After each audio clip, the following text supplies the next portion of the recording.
Babalik po tayo sa Phil Sports Arena sa Pasig City kung saan tinutugtog ang Black Eyed Peas na I Got a Feeling. Nabi mo kayo na kasi si bagit mo na si Apple Diab. Si Apple Diab. Pero ito, highlights to ng set number 1. Nagsimula na medyo dikit. Pero nakita natin maaga pa lang Strizak nag-iinit sa depensa lalo na. At si Myla Pablo naman sa opensa. Napakaraming errors sa simula ng Power Smashers Coach Ronnie. At dun sila na baon ng konti at di na sila nakabawi. Ang laki nga ng kalabangan ng Lady Warriors na sinubukan nilang habulin pero sa bandang huli hindi rin kinaya dahil nga sa tindi ng confidence, kumpiyansa nila Strizak at ni Pablo. Pwede mong sabihin na paralisa sa dami ng unforced errors para dito sa Power Smashers. 10 of the 25 points ng Lady Warriors galing sa tapon, galing sa pagkakamali ng Power Smashers.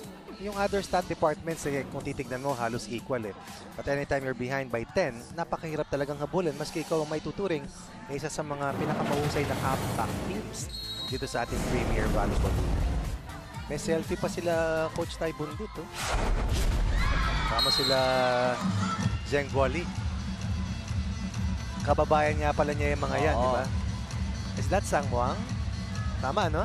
Yes, Coach. Tama. Ayan sa ilalim, nakikita niyo si Coach John Abella nagbibigay ng instruction sa kanyang kupunan. 1-0.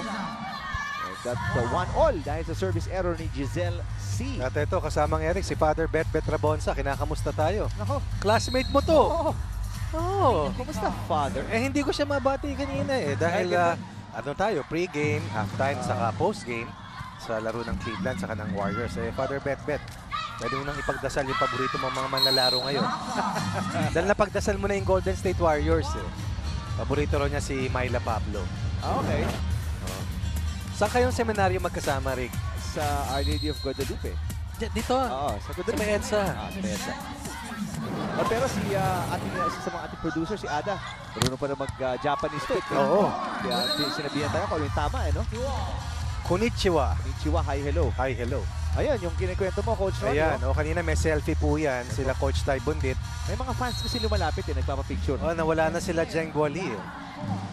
Kanina nandito sa kaliwa ni Sang Muang. Actually, nakatayo. Ayun. May nagpapapicture na fan sa taas. May nagpapapicture nga. Pablo, ganda ng solid block doon ni Marzan. Pero, ganda yung coverage.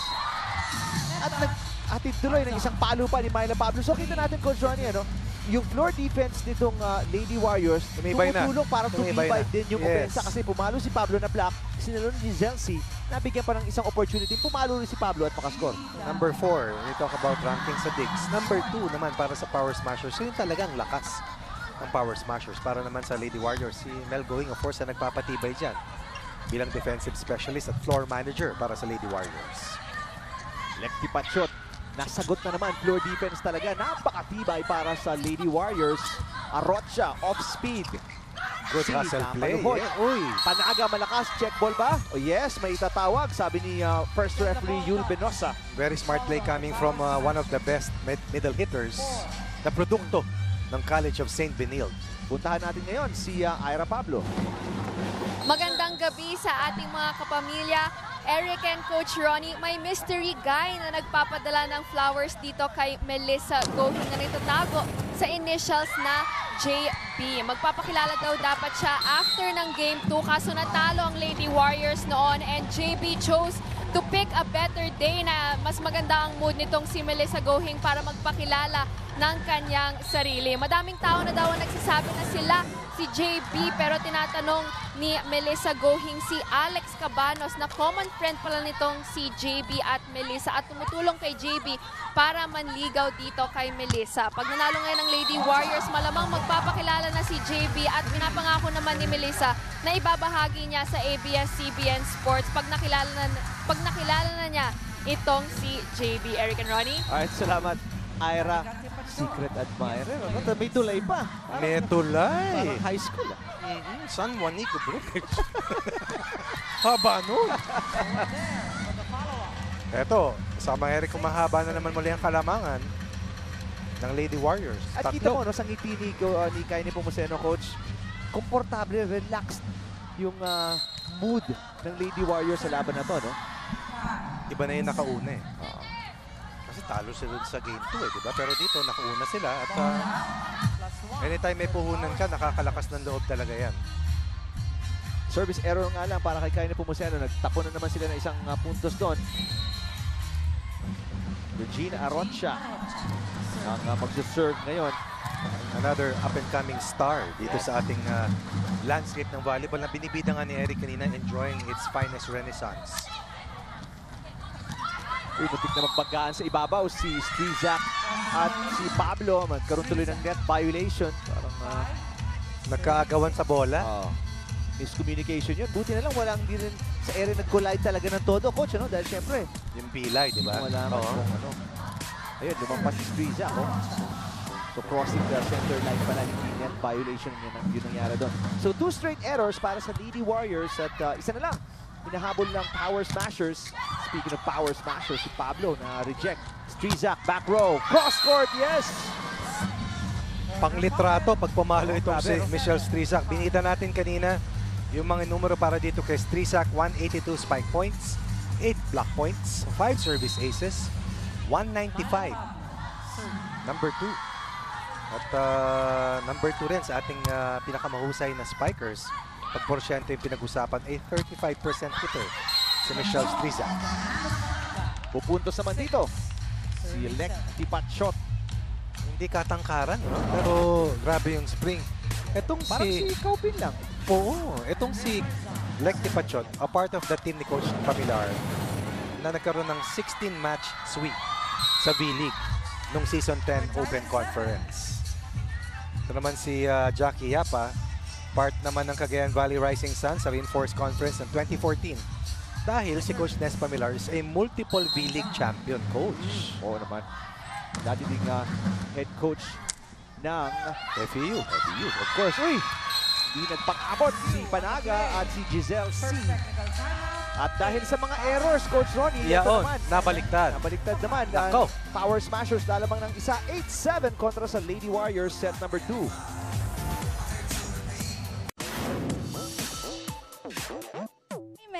I'm Trisha Lumakin from Gimba, Nueva Ecija.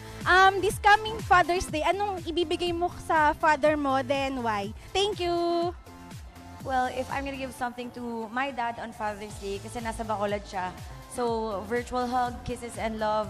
And yun nga, ever since naman, malayo, long distance, parenthood naman sila. But I know that they're there kahit na malayo sila. So, I really think about my dad. So, lagi siya nanonood sa akin ng games ko. Minsan, siya pa nga mas updated sa schedule ng games ko. So, nakakatuwa. So, happy Father's Day, Daddy. I miss you. Love you. Sa June 18. Yun. June 18, Father's Day. Next Sunday yan, ano? Yes, huwag niyo pong kalimutan, ha? Yun yung mga ama sa araw na yun. Nepomuceno! Sunod-sunod pa rin, Coach Ronnie. Pagkatapos ng technical timeout, dalawang magkasunod yun. Si Pablo at si Nepomuceno with errors sa parehong dating taga-National University yung dalawang yon. At ito, 3-point lead na, pinakamalaki para sa Power Smashers ngayon. They only had a total of 5 unforced errors sa unang set kumpara sa 10 ng Power Smashers. Pero sa ngayon, nanganganak, dumadami. Oo. At yan ang nagiging pasakit para dito sa team ng Lady Warriors. And right now, the lead is at 4, 11-7. Hawak ng Power Smashers na tala. Again. Kunin mo yung number ni Bang. We're down 8-7. We're good until then. But we just gave up 3 points. Pasa lang kailangan natin na pasa. If we can get it straight to G, just make it a decent one. Just put it in the middle. High middle. Right? Ladies, get 4 points ready. Take one point at a time.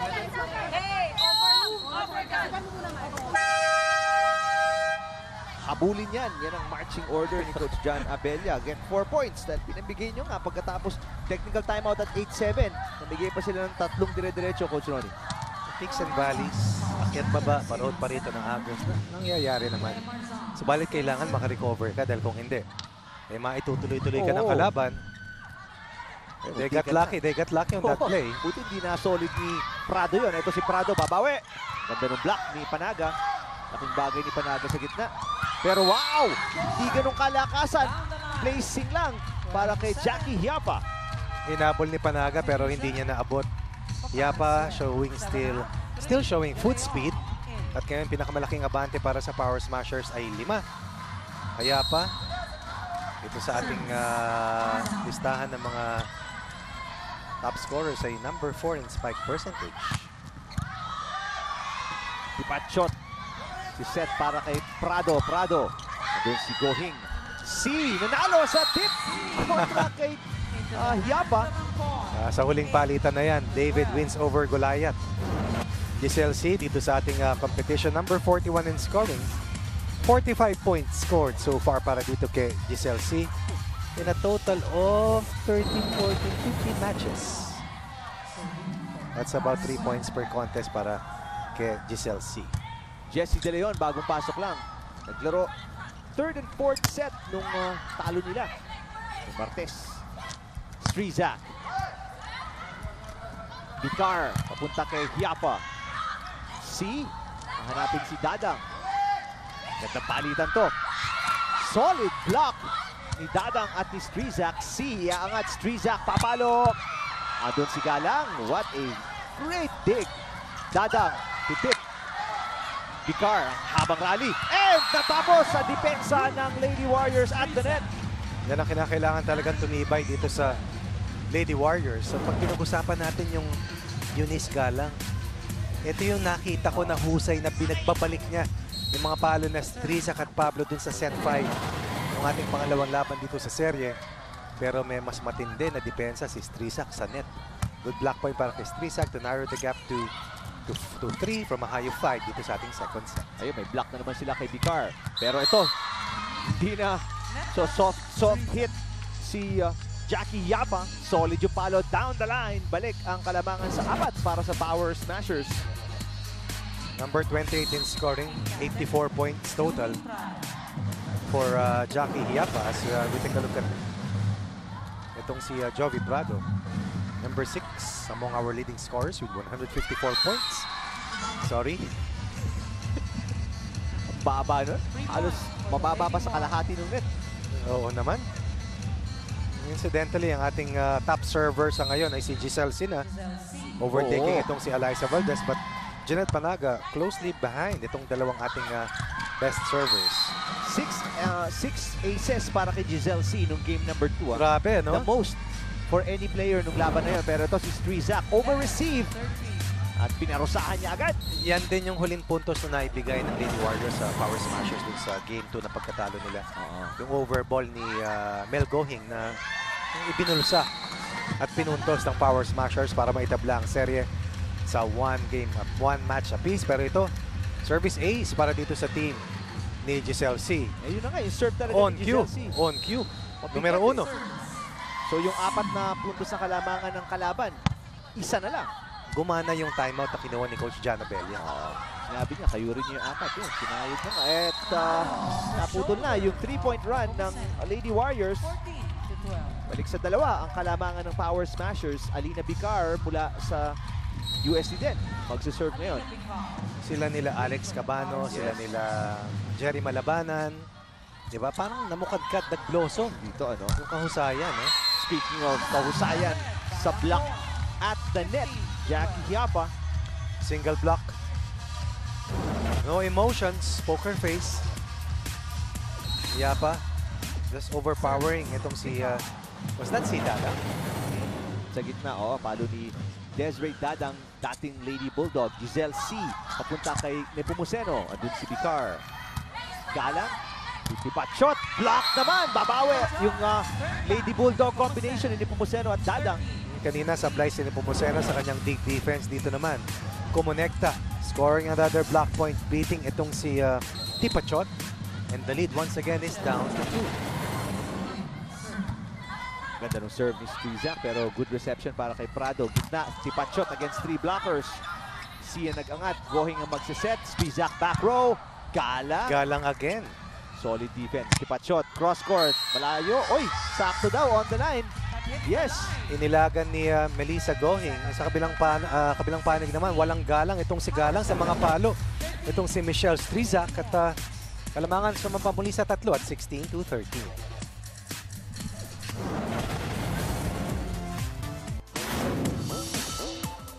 Hi Hi, Myla. I'm Mariah De La Cruz from Pasig City. Kung papipiliin ka po, ano pong mas gusto nyo? Cake or chocolate? Thank you po. Hello, siguro ang mas pipiliin ko sa cake and then favorite ko yung caramel. Thank you! Caramel cake? Ikaw, Rick. Chocolate. Hindi ako mahilig sa chocolate Oh? cake. Chocolate cake. Na. Wag Na. Ayos ba? Na. na. Ah. Chocolate, coach. Seryoso? Hindi talaga. Hindi talaga. Wow, kaiba. Gusto mo, pakainin mo na lang ako ng ube. Oh, halaya. Leche flan. Oh, Ang panalo. makapuno. Lagyan mo ng yellow equals halo-halo. Nagutom tuloy ako bigla. Oo, ako rin Magandang gabi sa mga nag-aahapunan.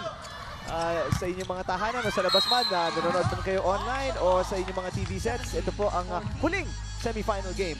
At ito ay sa pagitan ng Power Smashers at Lady Warriors. Game 3 po ito. Sa Saturday na po ang ating game number 1 ng finals ng Reinforced Conference. Ang Water Defenders nandun na, naghihintay. Waiting. Nakapahinga ng tatlong playdates katulad ng Power Smashers. At yun ang ginamit nilang advantage laban sa Cool Smashers nila Alyssa Valdez. Na pwede mong sabihin naubusan ng lakas sa kanilang deciding match kanina po sa ating Game 1. Dito sa ating huling playdate ng semifinals. Ayaw mangyari ng Lady Warriors. Kung kaya sila nakabuelo kanina sa unang set. Pero sa ngayon, it's a 2-point barrier na hawak ng Power Smashers na ngayon ay dinagdagan nila muli sa 3 puntos na kalamangan coming off that service error para dito sa Lady Warriors. Kung anong ginanda ng service ni Kaini Pumuseno nung set number 1, dito 2 service errors na yan para kay Kaini Pumuseno. Iba kasi yung naghahabol kasamang Eric at iba yung lamang ka. Mas kumpiyansa ka. But Myla Pablo, tinago ni Giselle C. Cross-court attack, kantong-kanto, diretso sa zone 5. The lead is down to 2 once again. Myla Pablo at her best. Kasamang Eric dito sa ating semifinal round. We've seen a lot of players at their best, performing above par. The level of excellence is such that talagang playoff volleyball na matatawag. At sa ngayon, isang team na lang yung inaantay na makatawid sa finals na gagawin po simula sa Sabado. Dito pa rin. Oo. Marami nagtatanong sa akin sa Twitter. Dito pa rin sa Phil Sports Arena sa Pasig City. Strizak. Yun, di na nakakuha ni Galang. Meron po tayong serye na best of 3 sa finals simula sa Sabado. At meron din po tayong serye ng best of 3 para rin sa Battle for Third sa pagitan ng Cool Smashers. At sa hindi po magwawagi dito sa labang ito between the Lady Warriors and the Power Smashers. Service ace coming from Myla Pablo.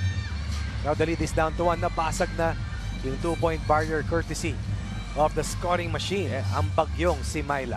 Tied na po tayo at 18. At maraming salamat sa mga nasa Twitter.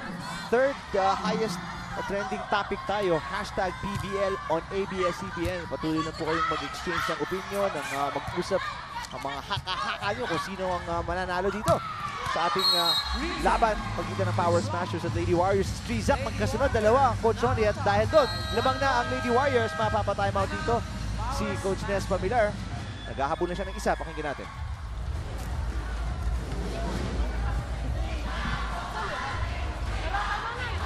Sa kasama mo. Sunod-sunod na yung meron na ginawa mo. Ayaw mo na maglaro? Ha? Maraming papalit na gusto. Hindi naman yung iniisip. Ikaw imbis na magbitbit sa kasama mo. Ikaw hindi nadala ngayon dyan.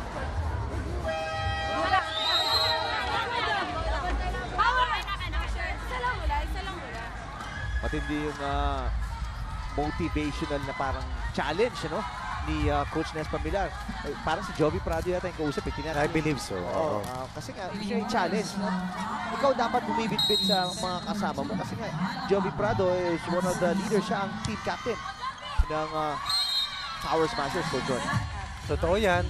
At tignan natin kung ano magiging response dito ni itong si Jove Prado as we see Myla Pablo committing a service error.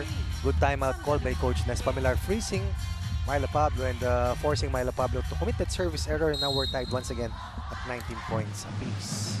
Joyce Santa Rita, mapasok lang para pag-serve. Laro siya sets 1, Ganda nung serve na 4, yun. and 5 nung game number 2. Saktuhan yung pasok, Prado, block. At hindi pa rin makakuha ng kumpensa talaga. Itong Power Smashers, yung nakakaarangkada lang sila dito, Coach Ronnie, dahil sa mga errors ng Lady Warriors. Itong underhand pass na ito, eksakto eh. Ang feeling ko, nagdalawang isip si Joe Prado. Maliliit yung blockers, pero naghabol siya ng isang drop na natsyempoan itong si Jessie De Leon. Was always made impact plays tuwing pinapasok siya. Maski sa umpisa, alanganin, maski sa dulo, always ready when her number is called. Another comeback play para dito sa team ng Power Smashers, courtesy of Tipachot, beating itong floor defense ng Lady Warriors. Pasabit lang talaga eh, kasi yung angulo ni Pat. Sinwipe lang talaga sa Palabas blocker. na yun. Kung di tumama yung kay Strizak, outside yung bola na yun. C, haba ng hinabol doon. Dadang with the tip. Ganda naman ng hustle play coming from C. Tipat shot. Lumusot sa block ni Dadang at Strizak. Ayun ang problema, dumausdos kanina yung first ball ni Myla Pablo at ginatasan ng Ustolino Bicar with an underhand pass.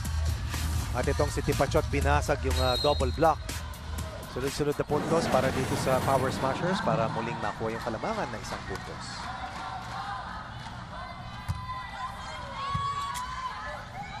C, punta kay Strizak. Pinasabit sa net kaya medyo nalito yung floor defense at Power Smashers. So makikita natin yung ating top libero na si Mel Gohing. Ang ating best receiver was about 40%. Tinakpan si Myla Pablo doon sa first ball para makapasa itong si Chelsea ng napakaayos para dito kay Michelle Strizak. What a save coming from Jackie Yapa. Strizak, dump. Inangat tigalang, papalo si Tipachot. Down the line, yes! What a play coming from Tipachot, or rather Yapa. And again, an underhand pass, no problem. May gap eh, no? Down the line, coverage was there. Pero ang hirap ng pinagdaanan. Apat yung pinagdaanan ng bola. Kat Villegas, pinasok ni Coach Nes Pamilar. At pupuntos na naman ang Lady Warriors. Dadang. Specialty of the house para kay Shishi Dadang. 66 points. Patungo dito sa labang ito. Sa kanilang game 1, Dadang had 13 points, 7 blocks. Para dito sa pamato ng Lady Bulldogs dati. Tipachot, block. Pero ang maganda dito, Coach Ronnie, para sa Power Smashers, nakakadikit sila. Yun nga lang, yung palo ni Yapa. Niwi. Oo. Outside. Kasi pineke niya eh. Kung titignan mo yung angulo ng katawan, nakala mo cross court. And then, she went down the line pero hindi kumonekta. 2 straight points para sa Lady Warriors. Kalamangan, isa, 23-22 para dito sa Blue Shirts. Sayang, pinabayaan. Hindi natin nilagay. So, pasa muna, mga-all tayo. Ha? So, pilitin nyo muna mayatid na maganda. Eh, huwag natin madaliin. Pag-alanganin na receive lahat, tawag percent naman, tawag lang din. Tapos coverage tayo, ha? Sige, sige.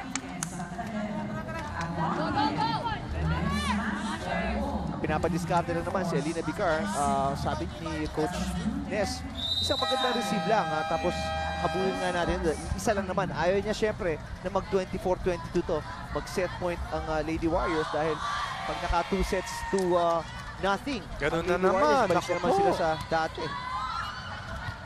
Kaya hirap maghabol. Siguradong 5 sets ang kailangan nilang ilaruin para makakuha ng chance ang manalo. Strizak, good serve.